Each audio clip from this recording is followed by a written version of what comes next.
4 janvier 1946.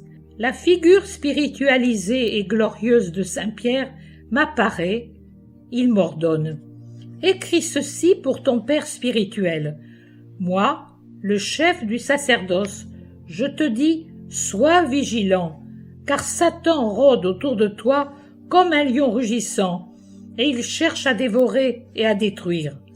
Malheur à nous, les prêtres, si par négligence nous laissions dévorer le troupeau de Dieu et la nourriture de Dieu par l'adversaire perpétuel. Il n'y a rien à ajouter. Quant à toi, petite voix, reçois des grâces toujours plus abondantes et une connaissance toujours plus grande de notre Seigneur Jésus-Christ. Ensuite, l'enfant du cloître de Lisieux me réapparaît comme l'autre jour. Cette fois encore, il m'invite à m'approcher. Par sa beauté riante, il me console de mes nombreuses tristesses. Il me tend de nouveau ses pieds glacés pour que je les réchauffe davantage.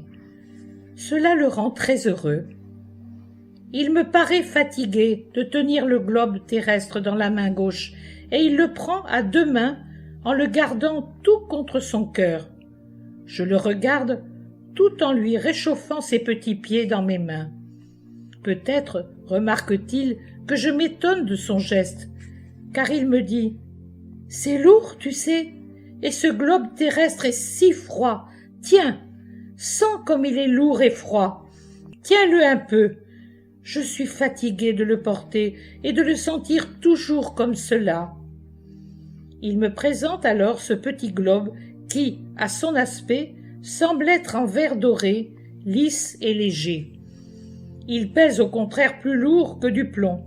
Il est rêche, entièrement couvert de piquants qui s'enfoncent dans la peau et font mal. Je le tiens à grand-peine et avec douleur, à cause des pointes et du froid glacé qu'il émet. Je regarde le saint enfant avec pitié. C'est lourd, hein? Et c'est froid, hein? Cela glace jusqu'au cœur. Et pourtant, il me faut le porter. Si moi je l'abandonne, qui le soutiendra? Mais comment fais-tu, mon pauvre petit Jésus, pour résister à cette torture? Car c'est une vraie torture. Oui, regarde, mes mains saignent. Embrasse-les-moi pour les guérir. Et il me tend ses tendres mains couvertes de minuscules gouttelettes de sang. Je les embrasse dans le creux délicat des paumes.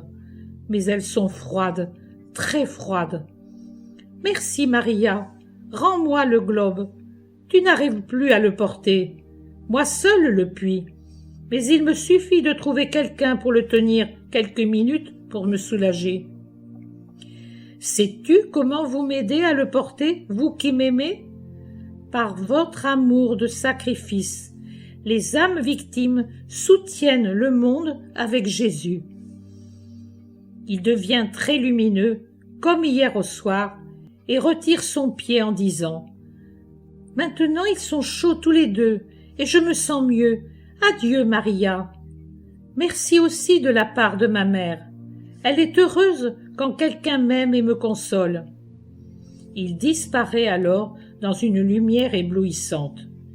Si je n'avais reçu ces réconforts, je serais très malheureuse, découragée, car je sens un grand piège agir autour de moi et de vous.